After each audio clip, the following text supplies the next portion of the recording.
Bonjour à tous, heureux de vous retrouver dans le studio de 3S Racing.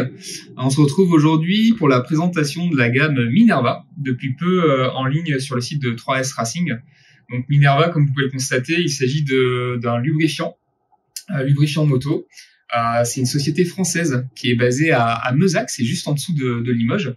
Donc c'est une société qui existe depuis 1934, donc il y a un vrai savoir-faire chez Minerva.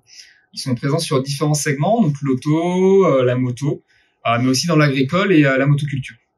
Donc l'idée de la vidéo, c'est de faire un petit peu un tour sur les produits qu'on peut rencontrer pour que vous puissiez choisir les produits de manière autonome directement sur le site. Donc ce que je vous propose, c'est qu'on va commencer par la gamme d'huiles de temps. Donc là, on va avoir les huiles de mélange. On va commencer avec la 2 temps scooter.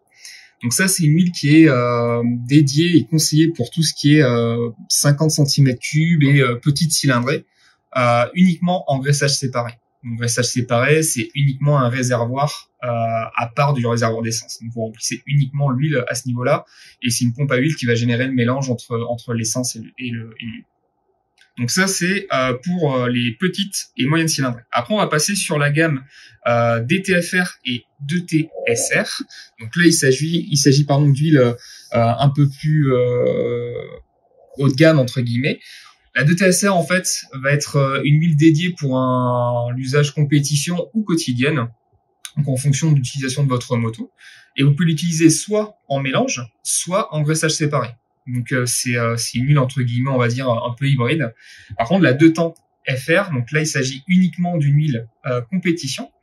Donc là ça sera uniquement en mélange, pas de graissage séparé sur ce modèle-là. À savoir que sur la 2 TFR, c'est une huile qui a des composants bio. Donc Minerva travaille beaucoup dans ce sens-là à développer des huiles avec des composants biodégradables. C'est le cas sur la 2 TFR. Ils ont sorti une petite fiole donc en 125 ml.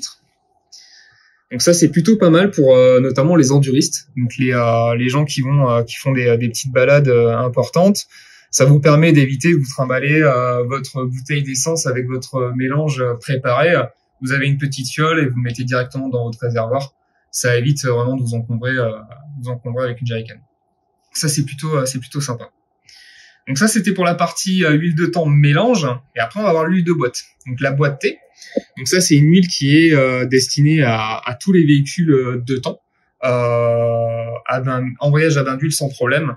Donc on est vraiment sur une utilisation soit compétition, soit loisir. C'est une huile qui convient sur tous les usages. Donc ça, c'était pour l'huile de temps. Alors là, on va passer sur l'huile 4 temps. L'huile 4 temps, donc on va avoir une gamme un peu plus importante avec différentes viscosités. Et je vais commencer par vous présenter modèle un petit peu spécifique. Il s'agit de la vintage, en 20-50. Donc c'est une huile qui est dite minérale. Donc l'huile minérale, en fait, c'est des huiles qui ne sont pas modifiées chimiquement. Donc ça concerne essentiellement les vieilles machines. Plutôt les vieilles machines, c'est pour préserver les joints qui ont une conception qui peut être un petit peu fragile par rapport à l'époque. Donc ça, c'est une viscosité élevée, 20-50. On est sur du bidon de 5 litres. C'est assez spécifique. Après, on va passer sur de la 100% synthèse. Donc là, on est sur des huiles de qualité entre guillemets supérieure, avec des viscosités qui sont bien précises. Donc Minerva a développé la 4TRS pour l'usage quad essentiellement, avec des additifs spécifiques en 10W60, pardon. Donc là, on est vraiment sur des viscosités qu'on va retrouver de manière plus courante. Donc la 4TRS spécifique pour usage intensif quad. Après, on est sur des huiles dédiées pour la moto. La moto, donc on va retrouver différentes gammes avec des viscosités, trois viscosités différentes, notamment la 540, la 1040 et la 1060. Donc la plus commune, ça va être la TM en 1040. Donc ça va être l'huile la plus courante. 10W40, c'est ce qu'on va retrouver sur beaucoup de préconisations de constructeurs. Utilisation, donc c'est des huiles 100% synthèse. Vous pouvez très bien l'utiliser sur un usage compétition ou un usage quotidien, ça pose pas de problème. 10W60, la TRS, même combat. Donc là, on est sur des huiles qui convient parfaitement pour une utilisation en compétition ou en utilisation quotidienne. Et après, là, par contre, on va avoir une spécificité, donc c'est la TMR. Donc là, par contre, c'est une viscosité qui est moins courante. Donc on est toujours sur une utilisation compétition quotidienne. Et par contre, c'est une viscosité qu'on retrouve de manière beaucoup moins régulière. C'est la 5W40. Donc voilà pour la gamme 4 temps. À savoir que là, ce sont des bidons de 5 litres. Et chaque viscosité, vous pouvez retrouver les bidons en format 1 litre. Ça, c'était pour la petite gamme lubrifiant, enfin la belle gamme lubrifiant huile moteur. Et après, on va passer sur le liquide de refroidissement. Donc assez particulier, la couleur rose, c'est plutôt pas mal. Le perma, on le reconnaît assez facilement. Alors, spécificité, température d'ébullition, on est à 108 degrés. Et on reste sur du hors-gel à moins 35 degrés. Donc c'est plutôt pas mal par rapport à ce qui se fait. Donc vous le retrouvez en bidon de 5 litres ou en bidon de 1 litre. Donc ça, c'était vraiment pour la gamme moteur. Petit zoom de Théo, parfait, sur l'intégralité de la gamme. Et on va passer après sur tout ce qui est partie cycle, entre guillemets. On va avoir l'huile de fourche et liquide de frein. Donc l'huile de fourche, on va retrouver différentes viscosités. Donc on va retrouver en 2,5, si je dis pas de bêtises, la 10 à 15 W et la 7,5. Donc trois types d'huile. Donc là, on est sur le même principe que la 2TFR tout à l'heure. C'est une huile qui va avoir des composants biodégradables. Donc là, voilà pour les 3 viscosités. N'hésitez pas à aller sur le site et sur chaque viscosité, en fait, en bas de page, vous avez un tableau d'équivalence par rapport aux préconisations constructeurs. Donc, en fonction des marques ou du type de fourche que vous allez avoir, hein, vous avez des indices qui vont être spécifiques et propres à chacun. Et en face, vous avez les correspondances minérales. Liquide de frein. Donc, on va avoir du DOT4 et DOT 5.1. Donc là, c'est des produits, ce type de produits qu'on retrouve chez plein de distributeurs. Le seul conseil que j'ai à vous donner, c'est vérifier bien les compatibilités sur vos couvercles de mètre cylindre. Généralement, les constructeurs le mentionnent directement dessus. Donc choisissez bien en fait le bon DOT qui est prévu pour votre machine. Donc là, on est sur des bidons de 500 ml, ouais, je crois. Ah, c'est ça, 500 ml.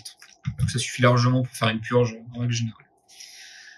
Donc ça, c'était vraiment toute la partie lubrifiant moteur, lubrifiant partie cycle. Et après, on va passer sur tout ce qui est aérosol et nettoyant. Donc, les produits qu'on consomme beaucoup, ça va être notamment les graisse-chaînes. Graisse-chaîne, donc 2 modèles. Hop, vous avez la graisse-chaîne qui est prévue pour un usage tout-terrain.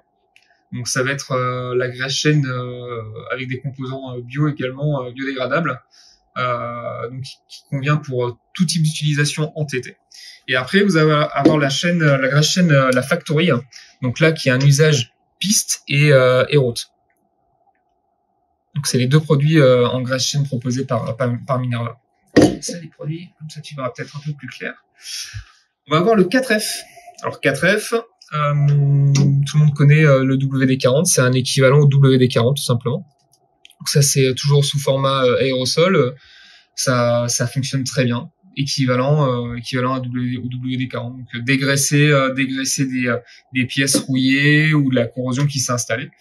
Vous mettez du 4F et effectivement ça va vous permettre de débloquer généralement cette pièce. En suivant, le fameux nettoyant frein. Donc ça, effectivement, consommation importante sur ce produit-là, du fait de son efficacité, et il est extrêmement bien placé en termes de tarifs. Donc on est nettoyant frein, tout le monde connaît, je pense, l'usage, ça permet de nettoyer, de dégraisser toutes les parties qui peuvent être sali, alors notamment tout ce qui est poussière de frein quand ça se dépose sur les disques, les plaquettes, mais c'est beaucoup aussi utilisé lors des vidanges, donc évidemment sur collecteur froid, si jamais vous avez de l'huile qui a coulé sur les carters moteurs, sur les collecteurs, ça vous permet vraiment de passer directement un coup de nettoyant frein et vous dégraissez vraiment ces parties-là. C'est plutôt pas mal. Le Protect, donc en fait Protect Air, ça vous permet de graisser votre filtre à air. Donc agitez bien l'aérosol avant l'utilisation et vous mettez environ 15 cm, 20 cm pour effectivement graisser toute la surface de votre filtre pour éviter que les impuretés puissent passer directement dans votre moteur. Et là, on est sur des produits, on est toujours sur les produits net carburateur. Donc là, produits qu'on peut retrouver chez différentes marques. Net carburateur, effectivement, ça va vous permettre d'éliminer tout ce qui est résidus, dépôts d'essence ou vraiment les saletés qui peuvent passer dans les tuyaux de canalisation de votre moto au niveau du réservoir au carbu. Ça vous permet d'enlever les dépôts dans les culs, dans les gicleurs. C'est vraiment un nettoyant efficace. Le Net-T, donc ça c'est un produit un peu spécifique. En fait c'est un anti-adhérent. Donc ça permet, alors ça c'est plus pour l'usage tout terrain, de vous passer ce type de produit directement dans l'intérieur de vos garde-boue, avant, arrière. Et ça permet en fait que la boue n'adhère pas en fait tout simplement à vos plastiques. Donc d'une, ça vous permet d'avoir un nettoyage beaucoup plus simple et quand vous roulez, ça évite effectivement que les saletés stagnent. Donc c'est bien, c'est pas mal. Ouais. Multiclean, donc c'est un nettoyant à sec. Donc en fait, c'est relativement simple d'utilisation. Vous appliquez directement sur toute votre carrosserie. Et vous nettoyez soit avec une éponge un petit peu humide ou directement avec une microfibre, tout simplement. Donc c'est vraiment ça enlève tout ce qui est saleté, moustique et impureté qu'on peut rencontrer sur la carrosserie. Multiclean. Et on finit avec le GHD. Donc en fait c'est un nettoyant à mélanger avec de l'eau tout simplement. Donc en fonction de l'état de votre machine et vous mélangez entre 4 à 10% avec de l'eau. Vous pulvérisez, vous pouvez frotter avec une éponge ou nettoyer avec un karcher haute pression, tout simplement. Donc voilà pour la gamme Minerva. Donc j'espère que c'était un petit peu plus clair pour vous. C'est des produits de qualité. C'est une société qui est française. Donc honnêtement, n'hésitez pas à partir sur ce type de produit. Je vous le conseille fortement. Et j'espère qu'on va se revoir vite dans une nouvelle vidéo. À très bientôt.